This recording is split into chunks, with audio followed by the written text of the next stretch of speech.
Hello students, आज की video class 9 के लिए है। आज हम चैप्टर 10 सर्कल एक्सरसाइज 10.2 का क्वेश्चन नंबर 16 और 17 सॉल्व करेंगे। ठीक है, क्वेश्चन नंबर 16 का डायग्राम, क्वेश्चन नंबर 17 का डायग्राम ये ऑलरेडी दिया गया है।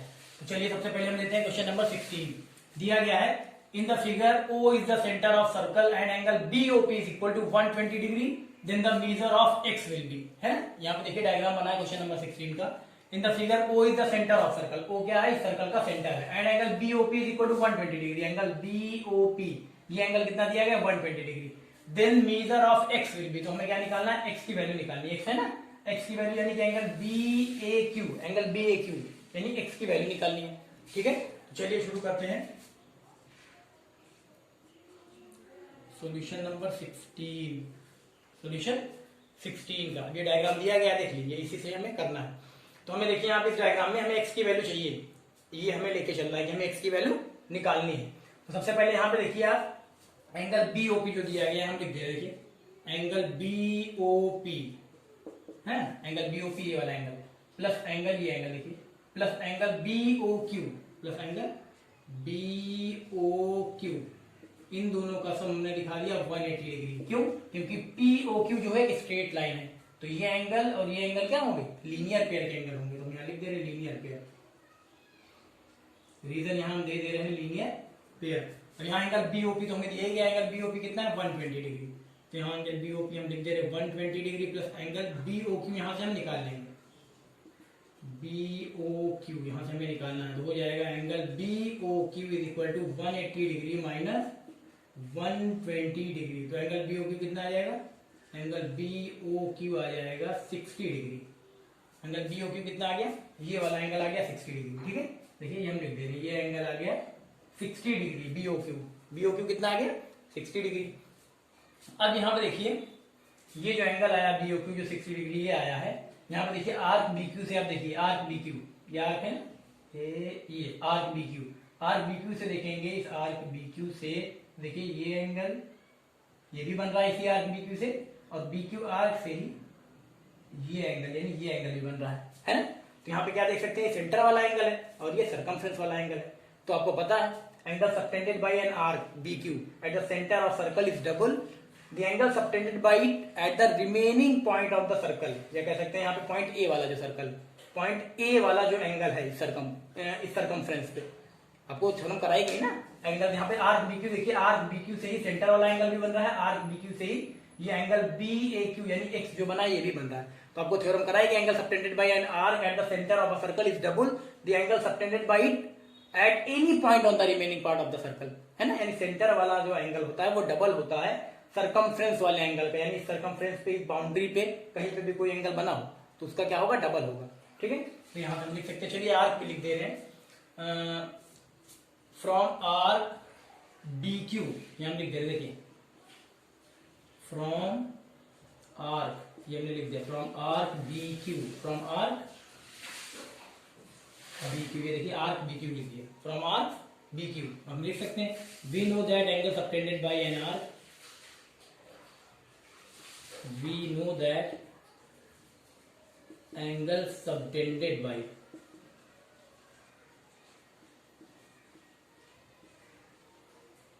Angle subtended by an arc BQ, यहाँ से नाम भी लिख देंगे, we know that angle subtended by an arc BQ at the centre of a circle,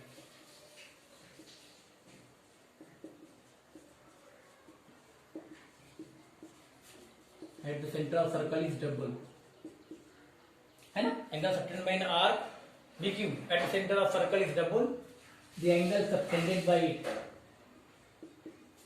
the angle subtended by it, the angle subtended by it at point A, point A है ना, देखिए point A, at point A। तो हो क्या जाएगा इससे, यहाँ लिख सकते हैं therefore क्या सेंटर वाला एंगल, एंगल BOQ, सेंटर वाला एंगल हम लिख दे रहे हैं यहाँ पे एंगल BOQ, सेंटर वाला एंगल जो होगा ट्वाइस होगा किसके, सर्कमफ्रेंस वाले एंगल, यानी angle BAQ twice of angle BAQ, twice of angle BAQ। तो एंगल BOQ कितना है, एंगल BOQ निकाला गया, एंगल BOQ 60 डिग्री, वहां भी देख सकते हैं कितना है 60 डिग्री, चलिए equal to twice of angle, twice into angle B A Q कितना है, देखिए एंगल बी ए क्यू यानी कि एक्स है, बी ए क्यू कितना है एक्स, तो यहाँ पे हो जाएगा 60 degree upon 2 is equal to x, यानी एक्स की वैल्यू कितनी आ जाएगी, एक्स की वैल्यू आ जाएगी 30 डिग्री, एक्स की वैल्यू कितनी आ जाएगी 30 डिग्री, ये हो जाएगा आंसर, है ना। एक्स की वैल्यू चाहिए थी क्वेश्चन नंबर 16 में, तो एक्स की वैल्यू आ गई कितनी 30 डिग्री, ठीक है, ऐसे करना है। तो चलिए हम देखते हैं, इसके बाद ये हो गया आपका, इसके बाद हम क्वेश्चन नंबर 17 लेते हैं, ठीक है, ये हो गया सोल्यूशन, इसको कर लीजिए, मिटा दें, चलिए इसको मिटाते हैं, इसको मिटा दे रहे हैं, ठीक है, क्वेश्चन नंबर 16 का जो सोल्यूशन है इसको मिटा दे रहा, आप कर लीजिएगा।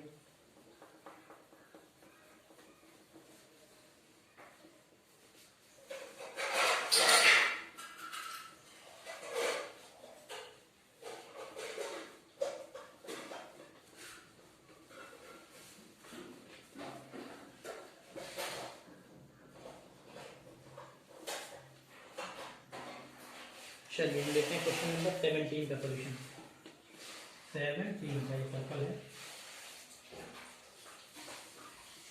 पॉइंट ए है, ठीक है, चलिए ये है पी, पॉइंट पी ये है। चलिए हम देते हैं सोल्यूशन नंबर 17, सोल्यूशन नंबर 17 का सोल्यूशन, यहाँ देखिए 17 में क्या दिया गया आपको, question number 17 in the following, या कह सकते हैं दिया गया इन the figure, question number 17 in the figure O is the center of circle, angle OAB is equal to 50 degree, the measures of angle APC will be, तो ये diagram दिया गया 17 वाला ना, इसमें कह रहा है O is the center of circle, ये O जो है इस सर्कल का सेंटर है, उसके बाद एंगल OAB 50 डिग्री दिया गया, एंगल OAB ये पूरा एंगल, ये इतना, ये पूरा कितना दिया गया 50 डिग्री दिया गया, तो कह रहा था measure of angle APC will be, तो एंगल APC हमें इस एंगल की वैल्यू निकालनी है, APC ये चाहिए, ठीक है, APC ये वाला एंगल, ठीक है। तो सबसे पहले यहाँ पे देखिए ये जो दिया गया आपको OA, देखिए OA और OB, देखिए OA OB क्या है, OA और OB इस सर्कल के रेडियस है ना, तो हम यहाँ लिख देंगे, यहाँ देखिए हम लिख दे रहे हैं, सबसे पहले OA is equal to OB, मैंने लिख दिया OA is equal to OB, reason भी दे दे रहे हैं रेडियाई ऑफ सर्कल, ये लिख दिया है ना, OA is equal to OB radii of circle. अब यहाँ देखिए OA OB ये दोनों रेडियस ऑफ सर्कल, तो OA OB एक दूसरे के इक्वल है ना, OA OB इक्वल है, जब यहाँ पे OA और OB इक्वल है, यानी अपोजिट साइड इक्वल है, ट्रायंगल OAB में देखिए, ट्रायंगल OAB में देखिए OA और OB यानी अपोजिट साइड ट्रायंगल क्या है, एक दूसरे के इक्वल, जब अपोजिट साइड इक्वल तो अपोजिट एंगल भी इक्वल होंगे, यानी एंगल OAB हम लिख सकते हैं, therefore angle OAB is equal to angle OBA, angle OBA कितना 50 डिग्री है ना, ये कैसे आया आपको पता है, प्रॉपर्टी होती है ना, यहाँ लिख दीजिए प्रॉपर्टी क्या होती है, साइड्स अपोजिट टू इक्वल है, हम लिख देंगे sides opposite to equal, angles are equal, angles are equal, reason भी दे दिया है ना, sides opposite to equal, angles are equal, किसी भी ट्रायंगल में अगर अपोजिट साइड इक्वल है तो अपोजिट एंगल भी इक्वल होंगे, यानी ये एंगल अगर 50 डिग्री है तो ये वाला भी 50 डिग्री ही होगा, है ना। चलिए ये हो गया। अब देखिए ट्रायंगल OAB में ये एंगल भी 50 डिग्री, ये 50, ये 50, तो हम ये वाला एंगल निकाल सकते हैं ना, angle AOB, angle sum property of triangle, तो चलिए निकाल दे रहे हैं, यहाँ लिख दे रहे हैं triangle OAB, triangle OAB angle सब प्रॉपर्टी ऑफ ट्रायंगल लगाएंगे, यहाँ देखिए तीनों इंटीरियर एंगल का सम, ये दो तो 50-50 है, तीनों इंटीरियर एंगल का सम कितना हो जाएगा 180 डिग्री, 180 डिग्री, आप यहाँ रीजन दे सकते हैं, angle sum property of a triangle, ठीक है। AOB हमें निकालना है, एंगल AOB चलिए निकालते हैं, तो ये हो गया 50 + 50 100 degree, plus angle AOB is equal to 180 degree, यहाँ लिख देंगे हम angle AOB is equal to 180 minus 100 हो जाएगा 80 डिग्री, कितना आ जाएगा 80 डिग्री, यानी AOB एंगल AOB कितना आ गया, एंगल AOB ये एंगल आ गया आपका, देखिए ये वाला, ये इतना, ये आ गया आपका इतना 80 डिग्री, कितना आ गया 80 डिग्री आ गया, अगर ये 80 डिग्री आ गया तो हम ये वाला एंगल निकाल सकते हैं ना लीनियर पेयर से, यहाँ लिख दे रहे हैं, देखिए this implies angle AOB plus angle AOC plus angle A O C is equal to 180 degree. ये कैसे? लीनियर पेयर, यहां हम लिख दे रहे हैं लीनियर पेयर, है ना, ये वाला एंगल। देखिए बी ओ सी क्या है? स्ट्रेट लाइन है, ये एंगल 80 डिग्री, तो ये एंगल हम निकाल सकते हैं ना ये वाला, क्योंकि दोनों लीनियर पेयर के एंगल, ये एंगल क्या है? लीनियर पेयर के एंगल है। तो चलिए हम निकाल दे रहे हैं। एंगल ए ओ बी हमारे पास आया है कितना? 80 degree. Angle A O B आया है 80 डिग्री, तो यहाँ लिख देंगे 80 degree plus angle A O C is equal to 180 degree, यानी कि एंगल ए ओ सी आपका हो जाएगा 180 डिग्री माइनस 80 डिग्री यानी 100 डिग्री हो जाएगा।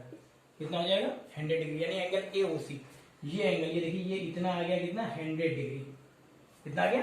100 डिग्री। अब यहाँ देखिए आप आर्क ए सी देखिए, arc A C, arc A सी देखिए, हम मार्कर चला दे रहे हैं इस पे, आर्क ए सी, ये आर्क ए सी देखिए, आर्क ए सी से ही, इसी आर्क ए सी से देखिए ये एंगल बना हुआ है, यानी एंगल ए पी सी, ये एंगल भी बना हुआ है, और आर्क ए सी से ही ये एंगल भी बना हुआ है, एंगल ए ओ सी, बराबर नहीं? ये सेंटर वाला एंगल है, ये सर्कमफ्रेंस वाला एंगल है ना? तो आपको पता है angle subtended by an arc at the centre of a circle is double the angle subtended by it at any point on the remaining part of the circle. यानी ये सर्कल वाला जो सेंटर वाला सर्कल होता है, किसी arc से centre वाला जो एंगल बनेगा, किसी आर्क से सेंटर वाला जो एंगल होगा जो बनेगा, वो क्या होगा? ट्वाइस होता है किसका? सर्कमफ्रेंस वाले एंगल का, है ना? तो यहाँ पे लिख सकते हैं angle A O C is equal to twice of angle A P C, लिख सकते हैं ना? चलिए लिख दे रहे हैं यहाँ पे, देखिए नीचे दिखेगा जगह है, ये हम लिख दे रहे हैं, एम लिख दे रहे ऑल्सो, लेकिन आपको रीजन देना पड़ेगा। अब यहाँ लिख दीजिएगा angle subtended by, we know that angle subtended by, ये आपको लिखना पड़ेगा। देखिए हम यहाँ से लिख दे रहे हैं ऑल्सो में, ये ऐसे हम लिख दे रहे हैं, इसका मतलब क्या? आपको लिखना पड़ेगा angle subtended by an arc, यहाँ पे एक स्टेटमेंट लिखनी पड़ेगी, थ्योरम जो कराई है आपको, angle subtended by an arc at the centre of a circle is double the angle subtended by it at any point on the remaining part of the circle. ये स्टेटमेंट लिखने के बाद आप लिख देंगे therefore angle A O C, angle A O C is equal to twice of angle A P C, twice of angle A P C, ठीक है? तो एंगल ए ओ सी तो आपको पता है ए ओ सी कितना? 100 डिग्री है, तो हम लिख देंगे ए ओ सी कितना? 100 degree, twice of angle A P C, है ना? चलिए दिस इंप्लाइज, आगे हम कर दे रहे हैं, तो 2 इधर ट्रांसफर कर देंगे, क्या हो जाएगा? 100 डिग्री अपॉन 2 हो जाएगा, 100 डिग्री अपॉन 2 इधर हो जाएगा एंगल ए पी सी, यानी एंगल ए पी सी आ गया कितना? आप यहाँ लिख दे रहे हैं एंगल ए पी सी आ जाएगा 50 डिग्री, 100 डिवाइडेड बाई 2 यानी कितना? 50 डिग्री, ठीक है? देखिए 100 upon 2 is equal to angle A P C, यानी एंगल ए पी सी की वैल्यू कितनी आ गई? 2 से डिवाइड करोगे 100 को, 50 आएगा, 50 डिग्री, ठीक है? ऐसे करना है, ये स्टेटमेंट लिख लीजिएगा, कर लीजिए इसको।